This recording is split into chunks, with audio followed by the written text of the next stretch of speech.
50 years ago, in 1968, the country was in turmoil. Martin Luther King was assassinated in April. Bobby Kennedy was assassinated in June.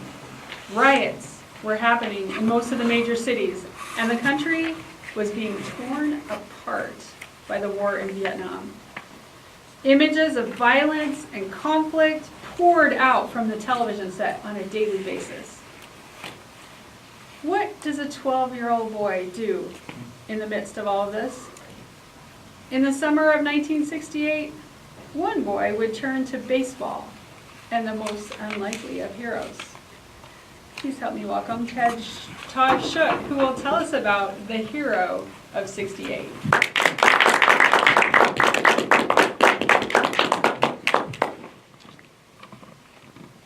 There was a shortage of heroes in 1968, and those few we had didn't seem to survive. That was kind of burned in to the psyche.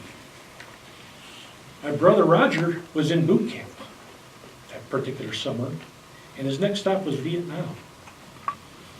The uncertainty. Well, what do you do? Well, the one bright spot were the Detroit Tigers. I was born and raised in Michigan. Tigers were my team. That's right. 1968 was the last year of the golden age of baseball, or so it's been called.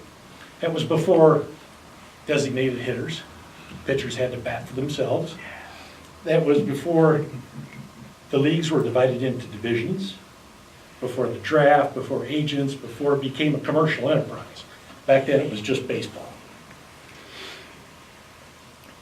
The Tigers were one of the great comeback teams of all time. They won 40 of their games in a 162 game season. They won 40 of their games in the after the seventh inning. They won 30 of their games in the last at bat. They had a huge number of power hitters. Now, Kaline, Willie Horton, Bill Freehand, Norm Cash. Jim Northrup hit 5 Grand Slam home runs that year. Gates Brown, the pitch hitter, had an average of .370. But there was the one superstar of the team, Denny McLain. 1968 was also called the year of the pitcher. It was just ridiculously great year for pitching. In American League, you had Denny McLain, won 31 games. Nobody had done that since 1934. Nobody's done it since. In the National League, St. Louis Cardinals, you had Bob Gibson. He had a 1.12 earned run average. Very few people hit off him. And you just knew the World Series was going to come down to these two pitchers. Tigers had other pitchers, though. Their number 2 pitcher was a guy named Mickey Lolich. And Mickey Lolich spent the year in the shadow of Denny McLain. Denny McLain was 31-6. Mickey Lolich was 17-9. It was a slightly above average year for him. He was benched for much of August because he was in a slump. Where McLain was cocky to the point of arrogance and beyond, Lolich was uncertain, shaking his confidence. Maybe that's why I connect with him more. He wasn't a stranger to adversity. When he was a child, he got in an accident, and for therapy, he had to work his left arm. And so he taught himself how to pitch left-handed. Everything else Mickey Lolich did was right-handed, but he pitched left-handed. So the World Series does come down to the Detroit Tigers and the St. Louis Cardinals, Denny McLain and Bob Gibson. And everybody knows this is going to be the big showdown. Game 1 is in St. Louis. Bob Gibson strikes out 17 Tigers. Denny McLain and the Tigers lose 4-0. Game 2, Mickey Lolich pitches. It's funny the things you remember from childhood. We were listening to the games on a limited basis in class. I mean, this was a big deal. And we would listen to the game and the teacher shoot us out to recess. I remember coming back from recess and specifically asking the teacher, what happened? What's going on with the game? She said, Mickey Lolich hit a home run. In the supreme knowledge of a 12-year-old, I said, no, she's got that wrong. Pitchers don't hit home runs. I mean, Mickey Lolich had a batting average of 114. Sure enough, Mickey Lolich in that game hit the first and only home run of his 18-year career. Teacher was right. Tigers won that game, 8-1. Location moved now to Detroit. Earl Wilson, the number 3 pitcher for the Tiger, pitches and loses. Game 4, big rematch. Eddie McLean, Bob Gibson. Tigers lose again. The golden boy, Denny McLean, just doesn't have it.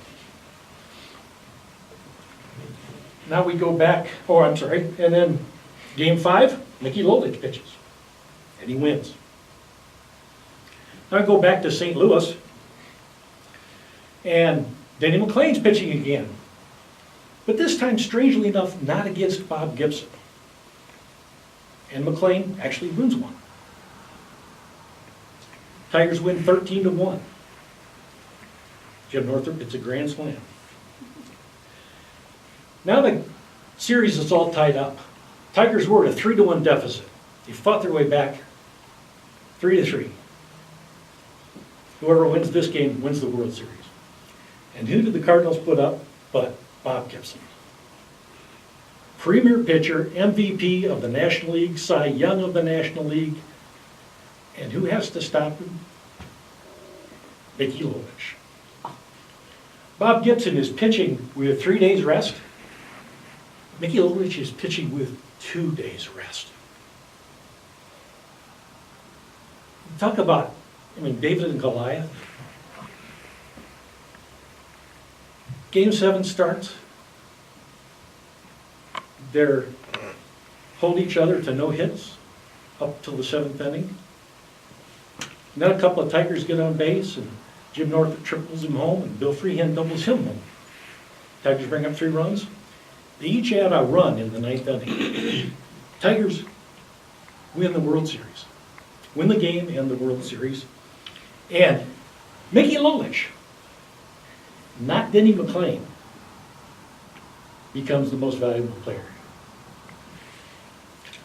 Lolich went the distance in all 3 games. Pitched 27 innings. He became only the 12th pitcher ever to win 3 games. Bob Gibson had done it the year before, and without Mickey Lolich, Bob Gibson would have done it again. And Mickey Lolich is the only left-hander ever to win 3 games in the World Series. The hero that year was supposed to be Denny McLean.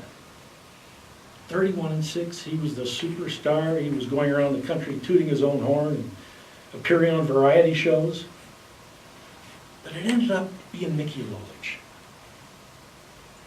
The showdown wasn't McLean versus Gibson. It was Lolich versus Gibson. The superstar failed. Mickey Lolich stepped out of the shadow and into the spotlight. He never won a Cy Young Award, so he will most likely never be elected to the Hall of Fame. He hasn't been yet.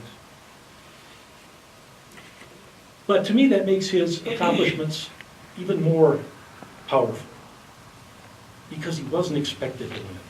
He was just an above-average guy that just kept fighting and just kept in there, and when his time came, he took the opportunity and he seized it.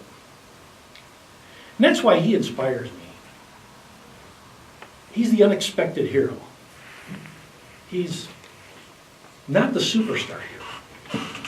He's not the Denny McLean. He's not the type A hero. He's more like me. He's the guy that hangs back, just tries to do his job and stay out of trouble. I know I'm never going to be a superstar hero. I'm not a type A person. It's just not in me. But maybe just maybe, I can be an everyman hero. And maybe we all can. 50 years ago, heroes were in short supply. But to a 12-year-old boy and this 61-year-old band, Mickey Lolich will always be the hero of 68. And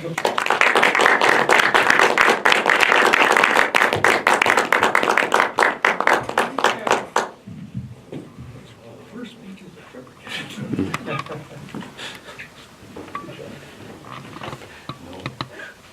Write down your thoughts and your ideas for Todd. Paula, are you ready? Sure, Okay, and we'll just let you lead us from right there. I will. Be oriented. We'll make it more interesting for you.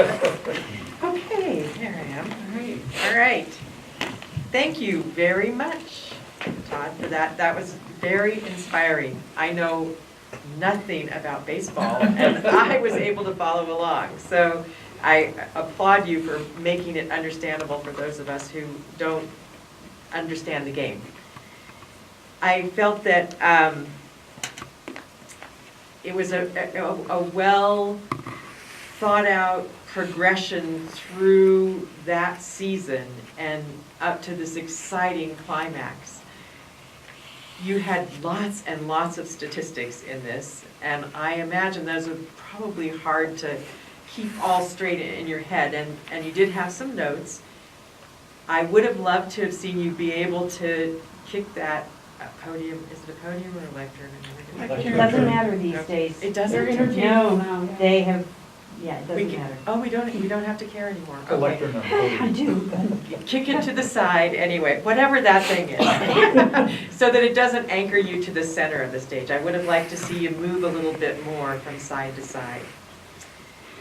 I love the premise of the speech, that it's an average guy that doesn't command the limelight, that's the actual hero of this story. Someone that is not the expected one to take everyone's accolades, and yet he's the one that is the workhorse that makes it happen. And I think that's really relatable to all of us in many different aspects of life, that it's that person that just keeps hammering away and may not be a superstar, but just keeps working at it, that becomes successful ultimately. I really like a few of your turns of phrase that you used in your speech today. The teacher was right. I thought that was good. And let's see, I had another one. You just knew the World Series would come down to these two pitchers. And you really set up the stage well for that epic battle that did happen. And with that, I would like to turn it over to our members to give you a little bit more feedback and insight. And let's start with what did Todd do well? Diana. I liked how your intro really set up the drama for the Yes. time. And it got me wondering, okay, so what's going to happen? Yeah, it was a great stage setting intro. Appreciate your passion. It's very clear. This meant a lot to you. That's kind of true. I would say I was able, because we are of a similar age, I was able to think back to my uncles and my father watching baseball, and at that point it was way over my head. I had no interest at all. Even now, I needed help on some of these stats, but it was able to bring that back. I could see in your memories, I could relive my own, and that's a challenge. Nicely done. I had another one. For me, it really started resonating with me a bit more. My baseball experience, or lack thereof, around when you're talking about David and Goliath, and you started doing things that I could anchor into, and really talking about your own personal experience and how you connected to it. That's where it really started. I could see that it was inspiring you, so it started more inspiring me. Everyman hero, that you could be one, we could all be one. Alex. Todd, I love a good baseball story. All right, yes. I don't know anything about baseball. I'm lost in the details. However, the part I liked most was the endings and the emotions that were displayed, and you could feel that. That little piece, not only expressed in the words, but your reaction, which is still continuing now. 50 years later, yes. Chris and So an idea I had for you is, maybe if you had hats or you had symbols, I really had no idea who was who, what the numbers meant. I was very less and I didn't really know why I should care. And so a suggestion that I had was, if you had either some kind of papers or some t-shirts or hats that you could go back and forth and you could help me follow who's who and Right. a little bit more of the story behind it. Yeah, but then you'd have to have a St. Louis hat. Well, Just- one suggestion, even I think in the World Series, when you could have, like, who was winning the games as different sides of the stage. So it's easy to kind of go, you know, like, oh, you're in the middle and then you move over to day one, and they move over to day one, and we're going, oh my gosh, it's back and forth, like tennis, you know, that's an idea. Wait, hang on, Brad and then Curly and Hugh. Curly, not Curly. That makes me shit for Larry. I love this speech because it brought back memories of my youth, and I have all those baseball cards still. And the one thing that was constant in your speech was your smile up there. You said enthusiasm, but your smile kept us going. Even when you had those pauses and were looking down at your notes, you still were smiling. And I think that's important for an audience to feel that. Similar to what you said, Chris, on the staging, I thought there was a great opportunity, and you might consider this if you do it again, is have the announcer in there some way. Because I think the announcer, if you could be the announcer or separate it out, you have a chance to get that Vince Scully voice. Here's what's happening, the top of the eighth.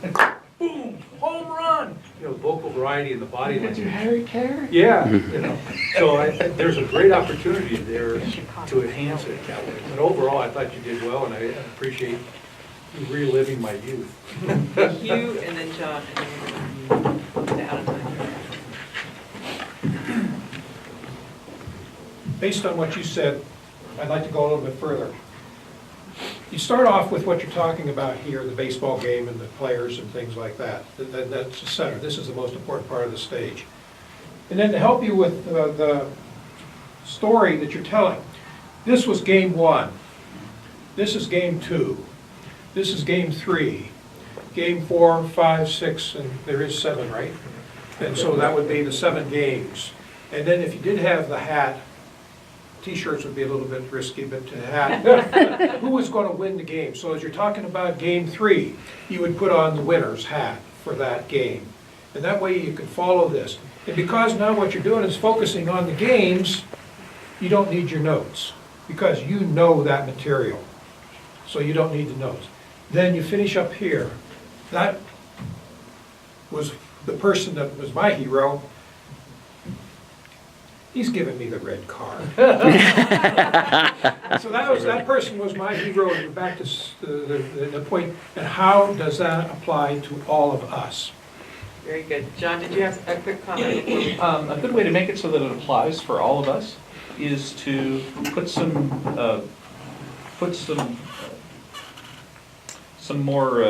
more time and effort into really the most important character in this story, and he appears only really as a shadow, and that's you. I want to know more about the emotional journey that you went on. How are the events of the 68 affecting you? Why did you attach so much of who you were to each one of these people, and what happened inside of you when, they lost the first game? Well, wait a second, pitchers aren't supposed to hit home runs. So what's happening inside of you? It's one thing to talk about the collective consciousness of a nation, but that doesn't make somebody choke up. Very good. Paula, one last statement for me. There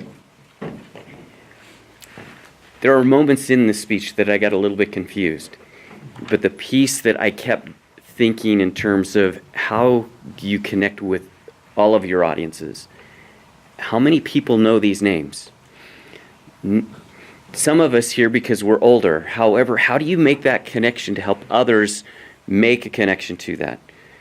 Who your idol was that moment? You've got to make a connection with someone in your audience's life. So how do you make that connection? Is it a reference to someone today that might be that equivalent? Or is it someone that they can make that association so they can get that mental picture? I don't know, but for me, that's what I was struggling with. I didn't know the names, but I was trying to make them. I'd like to invite people who have other suggestions for him, Thank share you. those with him after. I'm gonna let Paula go ahead and wrap up. All right, well, and I think we're short on time, so I'll make a few notes on here, but everybody has some great suggestions for you on how to do this again, and I would love to see you give this one again, because I think you could really, really rock it. Thanks. All right, thanks, Paula.